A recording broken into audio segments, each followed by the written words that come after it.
시편 90편 1절에서 10절 말씀 우리 한 목소리로 읽도록 하겠습니다.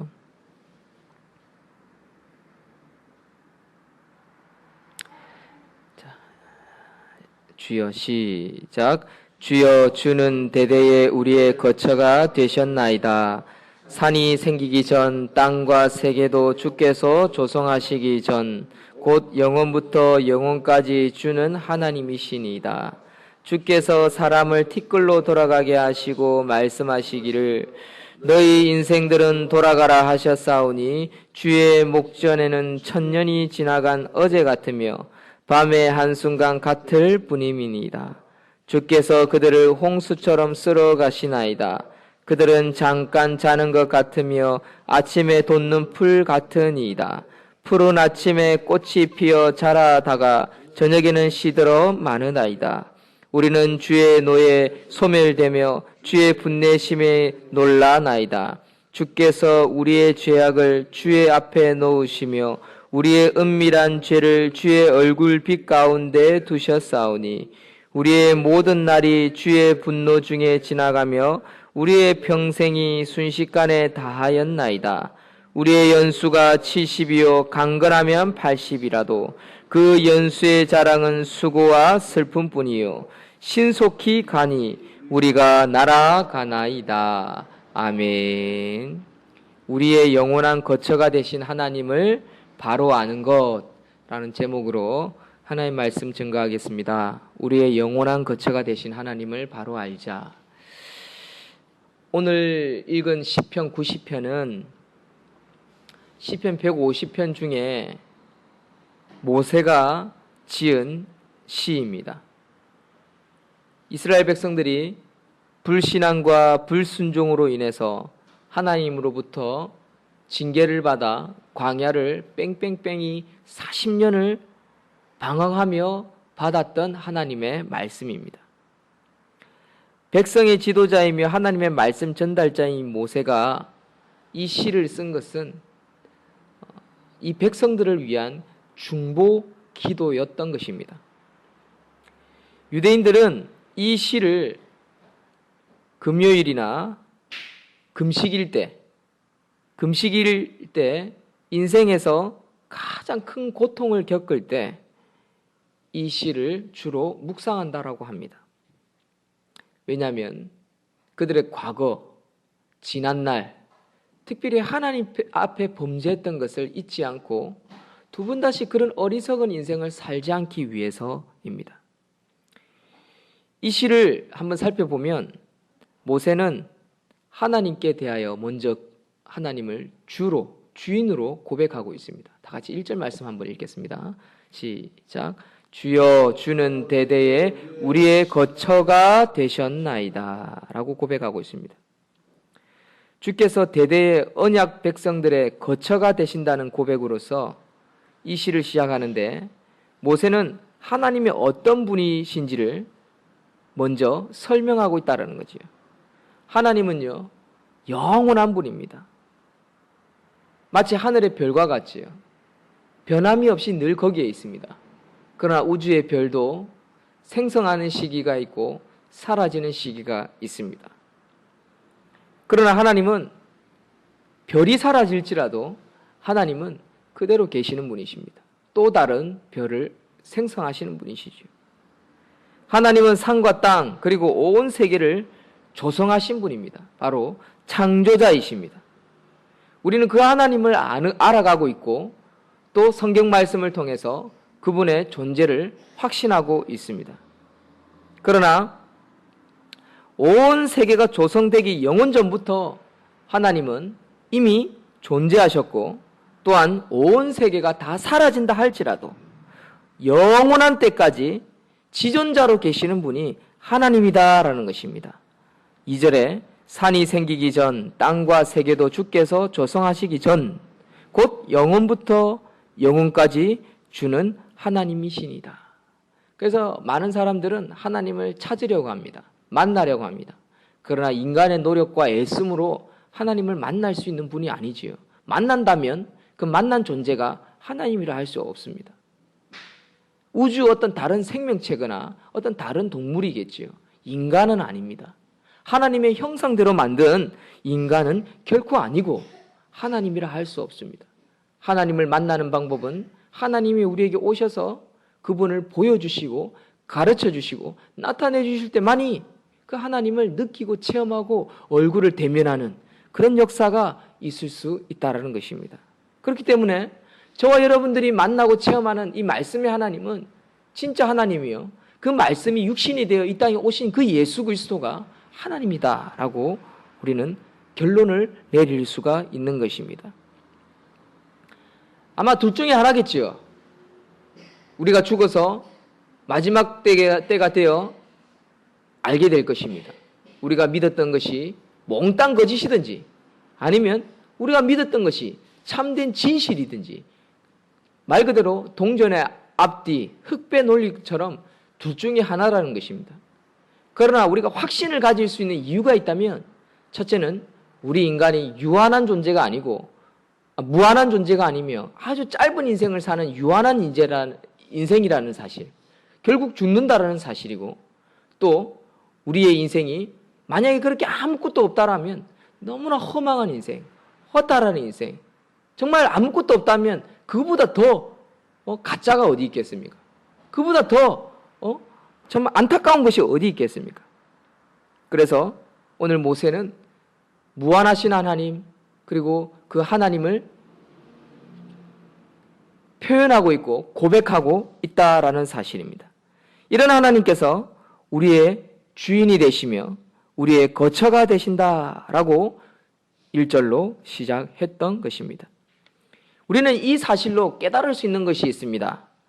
그것은 바로 하나님이 우리에게 주인이 될 때 우리 인간의 존엄성이 얼마나 큰 것인지를 알게 됩니다. 하나님이 우리의 인생의 주인이 될 때 우리 인간의 존엄성은 최고가 된다는 것입니다. 최고. 인간의 존엄성이 최고의 근거가 되는 기준이 어디입니까? 바로 하나님과 함께한다. 하나님이 우리의 편에 서신다. 우리와 함께 하신다. 그보다 더 큰 존엄성은 없다 할 수 있습니다. 그래서 우리의 출발은 눈에 보이는 어떤 것에서부터 시작하는 것이 아닙니다. 우리의 종말은 눈에 보이는 어떤 것이 없어짐으로 말미암아 끝나는 것이 아니라는 것입니다. 우리가 죽는다고 해서 그것이 사라지는 것이 아니고 없어지는 것이 아니라는 것입니다. 우리는 보이지 않는 것에부터 시작해서 보이지 않는 것으로 끝이 난다라는 것입니다. 그것이 누구냐? 바로 영원부터 영원까지 우리의 거처가 되시는 우리 주 하나님이시라는 사실을 믿으시는 저와 여러분들이 되시기를 주의 이름으로 축원드립니다. 인간은 반면에 티끌과 같이 만들어져서 아무것도 아닌 존재로 왔다가 아무것도 아닌 것으로 끝나버린다라고 성경은 말하고 있습니다. 사실 그렇지요. 우리 인생 참 짧은 인생이 아닙니까? 왜 그렇게 되었습니까? 그것은 바로 범죄한 후에 그런 결과가 생겼다라고 성경은 말하고 있습니다. 그게 인생인 것입니다. 3절 주께서 사람을 티끌로 돌아가게 하시고 말씀하시기를 너희 인생들은 돌아가라 흙으로 돌아가라 라고 말씀하고 계십니다. 사람들 중에 가장 오래 산 사람이 누구입니까? 성경에 기록되어 있는 사람 중에 무두셀라가 최고 오래 살았습니다. 그런데 그도 1000년을 살지 못하겠습니다. 965년. 1000년을 넘기지 못한 사람이었습니다. 그런데 하나님께 있어서 1000년이라는 시간은 한순간에 지나지 않는다는 것입니다. 마치 우리가 영화를 볼 때, 인터넷을 볼 때 눌러서 앞에 갔다 뒤에 갔다 또 느리게 봤다 빠르게 봤다 할 수 있는 것처럼 하나님은 이 세상 인간의 인생을 그렇게 하실 수 있는 분이라는 거죠. 우리는 지금 30분 새벽기도 드리는 이 시간을 하나님은 3000년의 시간으로 길게 늘어뜨릴 수도 있고요. 3000년의 시간을 그냥 딱 하고 사라지게 할 수 있는 분도 하나님이다라는 사실입니다. 이 사실을 생각할 때 인생이 하나님 앞에 서는 것이 얼마나 최고의 존엄성을 가진 존재인지를 우리는 깨달을 수 있다라고 할 수 있을 것입니다. 우리는 기억합시다.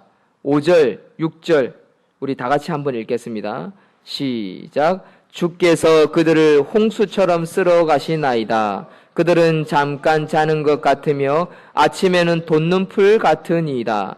풀은 아침에 꽃이 피어 자라다가 저녁에는 시들어 마르나이다. 이게 우리 인생이라는 것이죠. 이게 인생.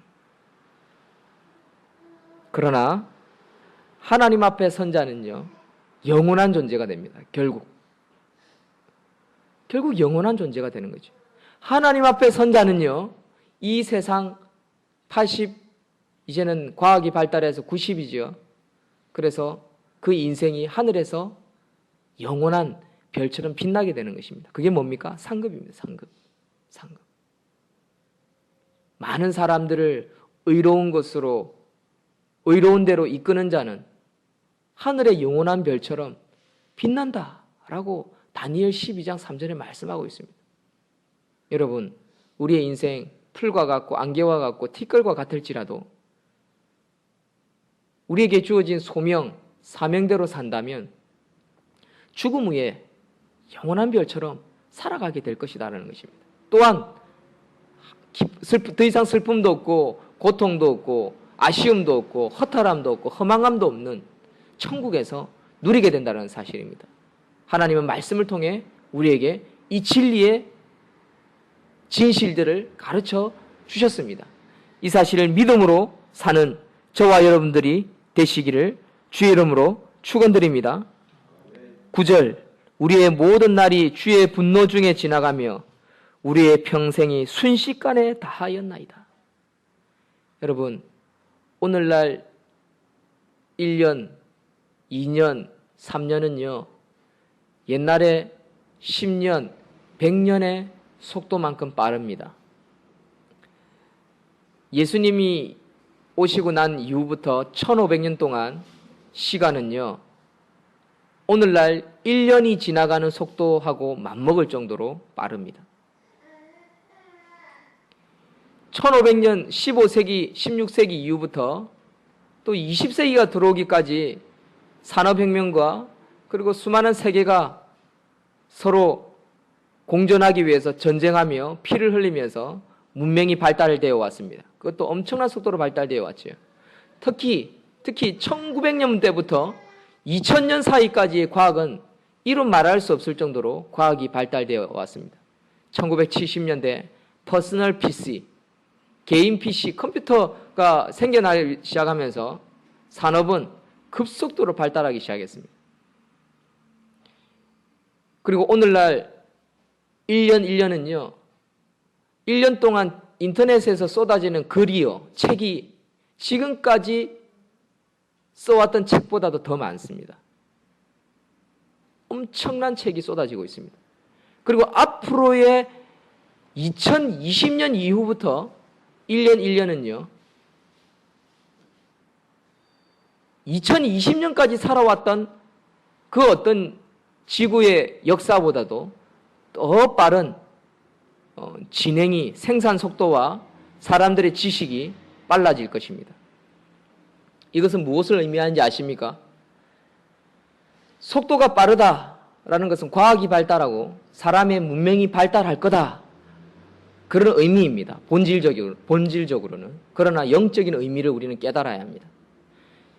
과학이 발달할수록 인간이 가지고 있는 죄성으로 말미암아 그 파괴성도 더 빠르고 더 폭발적으로 일어난다는 사실입니다. 여러분, 세계 곳곳에서 일어나는 뉴스들을 보십니까? 저는 어제 이슬람 무장한 자들이 마호메드의 어머니의 이름이 뭐냐? 케냐의 한 백화점에서 40명을 줄 세워놓고 질문을 하고 그 질문에 답하지 못하는 사람들 그 자리에서 머리에 총살을 쏴 죽이는 그런 뉴스를 보았습니다. 그것을 숨어서 또 보는 사람들이 살아서 나와서 이야기하는 내용을 보았습니다. 잘못된 종교, 잘못된 우상을 섬기는 자들의 아주 참혹한 일들을 벌여지는 그런 사건이었습니다. 세계적으로 일어나는 이런 사건들, 미국에서는 지금 한 달 한 달이 멀다 하고 총기 사건이 일어나고 있습니다. 전쟁도 아직 멈추지 않았습니다. 오히려 화학전이라 해서 미사일을 쏘았는데 수백 명이 죽는 것이 아니라 그 자리에서 수천 명이 죽어버리는 그런 미사일이 있습니다. 그뿐만입니까? 핵미사일이 온 세계 곳곳에 남아 있습니다. 그것을 해결하려고 하지만 국수주의, 자기 나라의 어떤 이권을 챙기기 위해서는 그 군사력을 없애는 것이 아니라 또 다른 방법으로 만들고 있지요. 컴퓨터가 엄청나게 발달합니다. 저 여러분들이 스마트폰, 컴퓨터를 늘 들고 다닙니다. 여러분, 이것이 얼마나 큰 무기인 줄 아십니까? 우리가 오는 메시지, 카톡이든 메시지든 한 번만 잘못 눌러도요, 우리 통장에 있는 돈이 그대로 다 빠져버릴 수 있습니다. 다 사라져버릴 수 있습니다. 여러분, 그냥 바이러스 하나면요, 그냥 모든 것이 엉망이 되어버릴 수 있는 그런 시대가 지금 이런 시대입니다. 버그, 바이러스, 그거 뭡니까? 근데 그거 하나가요, 모든 컴퓨터를 마비시키고 그 컴퓨터를 움직여서 모든 사람들을 분노하게 하고 폭발시킬 수도 있다는 사실입니다. 누구에 의해서요? 극나라하게 악한, 극나라하게 아주 똑똑한 한 천재에 의해서, 죄인인 그 한 천재에 의해서, 죄인인 한 인간에 의해서 세상은 멸망해 버릴 수 있는 시대가 지금 시대가 되어버렸다는 사실입니다. 2000년이, 3000년이 한순간에 날아가 버릴 수도 있는 순간이 되어버려졌다라는 것입니다. 사랑하는 성도 여러분, 기억합시다. 하나님을 기억합시다. 우리의 영원한 거처가 되신 하나님. 인간이 하늘에 과학이 발달할수록 영원히 살 것만 같죠? 절대로 그렇지 않습니다. 인간은 짧습니다. 인생은 짧습니다. 그러나 하나님은 영원하신 분입니다. 그 사실을 기억하고 이번 한 주간도 하나님 편에 서서 그분을 기억하며 바로 알고 오늘 하루하루 살아드릴 수 있는 저와 여러분들이 되시기를 주의 이름으로 축원드립니다.